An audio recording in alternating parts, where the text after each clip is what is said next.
more attractive in terms of their allowances and job content. Thank you, Chair. I wish the National Service Scheme was under my direct care, but it's not.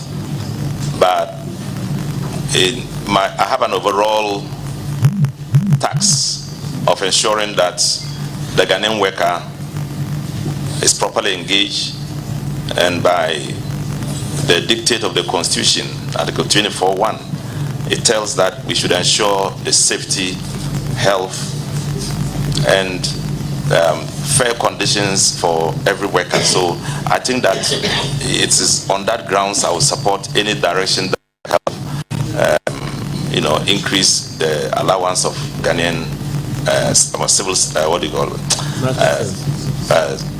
national service workers. Thank you, Chair. I'm done. Thank you.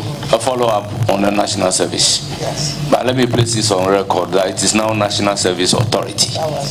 We have passed the law. The floor to Honorable Kwaku Asante Boateng. Thank you, Honorable Chair. Congratulations, my brother, for your nomination. And I want to put this on record that there's one appointment that I personally am happy and comfortable with, because all you gathered here, most of us here, about 70% may not be able to handle that ministry. Handling Ministry of Employment and Relations require some specific personality. But you look at the composure of my brother, Honorable Pelpuo, his comportment ever since I've known him in this house. It takes somebody like him to handle labor matters. Like previously in the MPP government, we saw that of Honorable Ignatius Bafo Awua. And I must say that if you don't have that comportment and temperament and character, you will not be able to handle that ministry. So I believe the president was very careful, and he said, I must say that, is selecting you to the labor ministry. And looking at your background, I have the belief that you have all that it takes to handle the ministry. But my first question, Honorable Chair, if you look at Section 13 of the Civil Service Act 1993, the ministry that you're going to handle, you're supposed to initiate, but if I have the indulgence of the chairman, I may read. Chairman, I want to read a quote from the session. Go ahead. Initiate and formulate policies taking into account the needs and aspirations of the people. That's A, 13A. B, undertake development planning in consultation with the National Development Planning Commission. And C, which is critical, coordinate, monitor, and evaluate the efficiency and effectiveness of the performance of the sector. All of us know that working force in government sector, we have about 688 employees. But we also realize that there's low productivity. But if you go further, one of your key or critical issues as a function is to ensure fair and equitable wages and salary for employees of all sectors in the economy. In the light of low productivity. Even some are advocating that we may have to reduce. Honorable Asante Boatin, your question, please. How do you, in the context of low productivity of the public sector, try and ensure that there's fair and equitable wages for the sector? Looking at the low productivity of the sector at well, how do you superpose the two?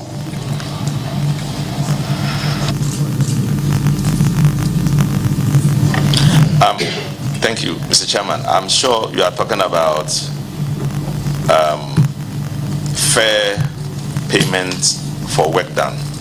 Yeah, and the need to reconcile the fact that you are producing, you may not be producing hard enough to earn what you are doing, and how do we reconcile it? I think it's a major area we will tackle, and I'll be very happy to be, I'm happy I'm going to do it if you do approve my nomination, because it's a big question for all Ghanaians. You have quoted the number to less than 700 of public service workers. In the last visit to the ministry, they told me it's about 800. And given the 800 and given the output and the expenditure on production, you know, for we make in paying our workers, then you begin to wonder whether we should do something about it. I know that the Ghanaian worker is very conscientious, very hardworking, very committed, but we need a kind of policy direction to help him to produce more, so we can pay and know that we are paying something worth the while. So thank you. It's an area, very, very important area, and I thank you for this question. We would be committing ourselves to working at it. Thank you very much. You are entitled to. Yes, please. Thank you, Honorable Chair. In the light of the answer that you just gave, people normally see Ghanaian workers as magicians in terms of what we earn every month. Meanwhile, when you look at the production aspect of it, it doesn't match. In your own way, how do you think we'll be able to make the Ghanaian worker happy and work to the optimum? Thank you very much, Honorable Nominee. I have very full confidence in the Fair Wages and Salaries Commission as an organization that can help harmonize the policy and ensure that we get the best out of what we put in our workforce. I will definitely work with them to see how we can do it, because it is a complex issue. You are dealing with huge numbers of people. You are dealing with huge numbers of organizations. You want to create a situation where for each single person working, there is an output worth the while, worth the input. So it deserves a lot more things than just a direct answer I will give you. But I can assure you that it is something that I'm going to work very hard with the Commission to see how we can deal with it, because it's also a constitutional issue. Thank you. Any further questions? Honorable Chair, how many follow-up questions can I have? You have entitled to one follow-up question. Okay. Then please move to your second substantive. Thank you, Honorable Chair. Let me move to my second question. Honorable Nominee, when you look at your under your outfit, we realize that you have a total number of 547 employees. The Ministry, Labor Department, Department of Cooperatives, National Pension Regulatory Authority, and all others. Of this, we realize that the male staffers constitute 65%, and that of female is 35%. But you look at the workforce by our population census 2021, we realize that we have a population or a workforce of 14.3 million or 14 thereabouts. It's out of this that we have the public sector engaging 668,000, which works out to about 4.65%. The remaining is for the private sector. And you realize that the private sector constitutes the huge chunk of our labor force. What are you bringing on board as a minister, if you are approved, if you are given the nod, to ensure that the private sector is able to absorb more and more of Ghanaians into their fold? Thank you, Mr. Chairman. In Ghana, we are developing a system of recording all vacancies available in all organizations, public and private sector, in the form of the labor market information system, which we will cover everybody, to cover every sector in Ghana, in the public sector. What I will do is to encourage the private sector vigorously, to encourage the private sector to be part of it, to be part of the overall harmonizing effect of recording in a big data all working institutions, all institutions, and creating all the vacancies that are available in the institution, publishing those vacancies in the information system, and allowing advertising for people who are looking for jobs to be able to look in and be able to apply for those jobs. Now, once that system is in place, you will be having direct contact with the private sector. You will find which areas in the private sector are where are available for jobs for the people of Ghana, and you will work to encourage those areas. And indeed, what I want to encourage my government to do is to ensure that we embark on a system of providing support for private sector inputs into the economy, creating opportunities for people to get credits and investing in those credits, and therefore creating opportunities for people to get jobs. And then, in a snowball effect, also creating the wealth of the country through taxes into the consolidated fund. So actually, the private sector is not differentiated from our economy. It's a very key concept, part of our economy. And so encouraging them to do it. I remember, be brief in your answer. Kindly be brief in your answer. So we will encourage them to produce as much as they can, and we will support them. Thank you. Thank you, Honorable Chair. Follow-up question on that. Thank you, Chair.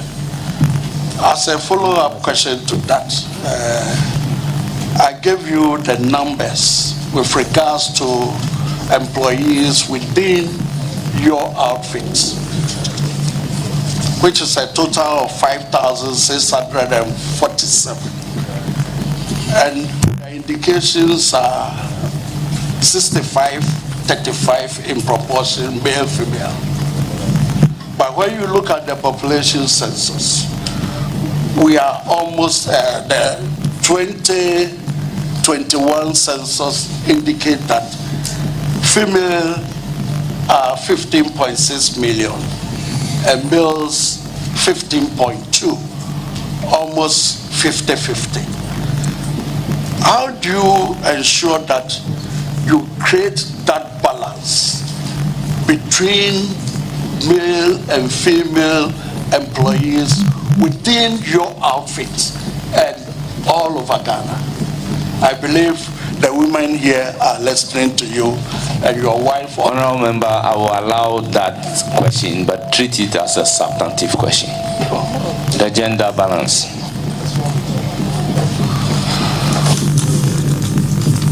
Thank you, Mr. Speaker, Mr. Chairman. Mr. Chairman, this is something we have taken care of in our manifesto, and we call it leveling up, creating a balance between female, male, youth, adult, creating an avenue for all of them to be involved, and creating equity in job creation and in employment avenues. Thank you, Mr. Chairman. Thank you. I'll proceed to give the floor to Honorable Yusuf Suleimana.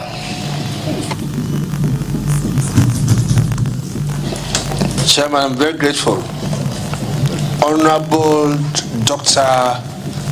Alhaji Rashid Pelpuo, congratulations. Thank you.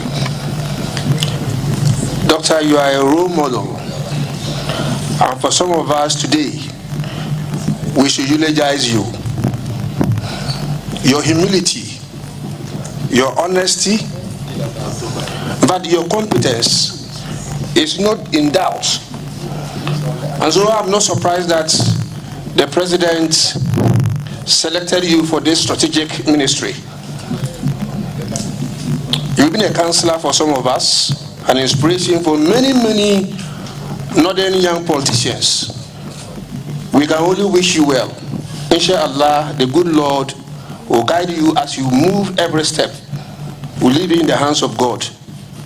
Wassalamu alaikum wa rahmatullahi ta'ala wa barakatuh. Chairman, Thank you very much. Thank you. Salam wa rahmatullahi wa barakatuh. Thank you very much. No.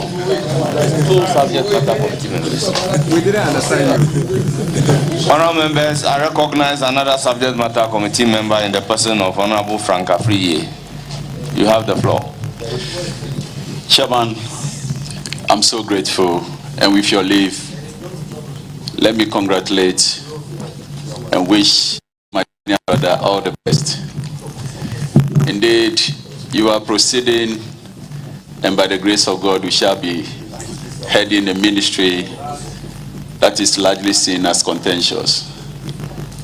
A lot of labor agitations, salary issues. Meanwhile, I fully associate with the earlier speakers on the observation that you are indeed a role model for those of us who are more inclined to toe the path of diplomacy and to be gentle and soft-spoken like yourself. However, the average Ghanaian out there, how would they be convinced that you have what it takes to balance the two, leading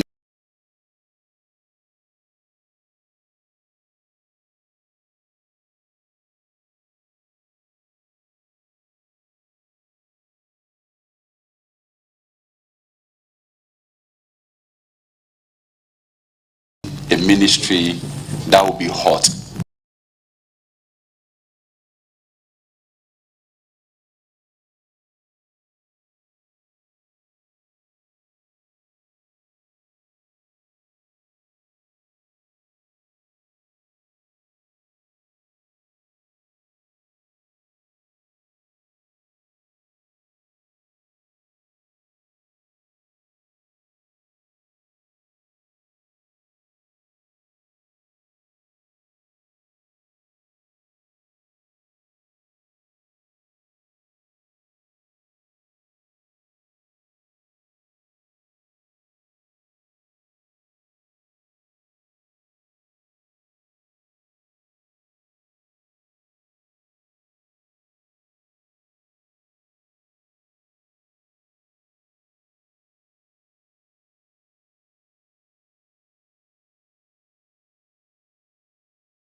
So for me, I know you will do it as expected, and inshallah you will do it. By the grace of the Almighty Allah, you will do it. But there is a very simple question I want to ask. And Mr. Chairman, let me precede it by the 24-hour economy and the fact that started now. That started. Honourable member, address the chair. Please proceed. So the 24-hour economy is a very laudable policy that His Excellency John Dramani Mahama, I know, will ensure that it happens, it works, and it's something we are all looking up to. We are aware that the 24-hour economy will ensure job creation. One of the areas that our opponents hyped and spoke about so much was Agenda 111, which is supposed to be doing with hospitals. We have a lot of backlog of nurses and doctors waiting, and we have so many hospitals running with either 2 or 3 doctors. Even our cheap compounds that have more or less turned into clinics, health posts, sometimes even hospitals, if you may take it, need more nurses or doctors. You go to a hospital and then you are told that the doctor just closed. You have to wait, or you will be coming tomorrow. Would you consider, under the 24-hour economy, although the MPP hyped Agenda 111 and the president last in his nation address that they were able to complete, the former president, sorry, they were able to complete only 3. Will you consider bringing them on board and ensuring the 24-hour economy will make you bring in all the nurses and doctors and staff that are needed, and that you will divide the long hours being spent by this health staff to about maybe 8 hours each, so that they run shift and then they are able to attend to our people? Will you consider looking at that? Thank you. Mr. Speaker, Mr. Chairman, yes, I will consider so, given the fact that we have a responsibility to create jobs and to employ our young people in these areas. Thank you. Congratulations once more, and I wish you all the best. Be guided. Thank you. Thank you. Thank you. Thank you very much. I move to Ritana Odolesoa. Honorable. Thank you, Honorable Chair. I wish to congratulate Honorable Rashid, my senior brother, for his nomination by His Excellency, the President of the Republic of Ghana, John Dramani Mahama. Honorable nominee, there are lots of people out there looking for jobs, but sometimes we find out that children are used for certain jobs. My area of concern is children who are to go fishing, where they abandon their education.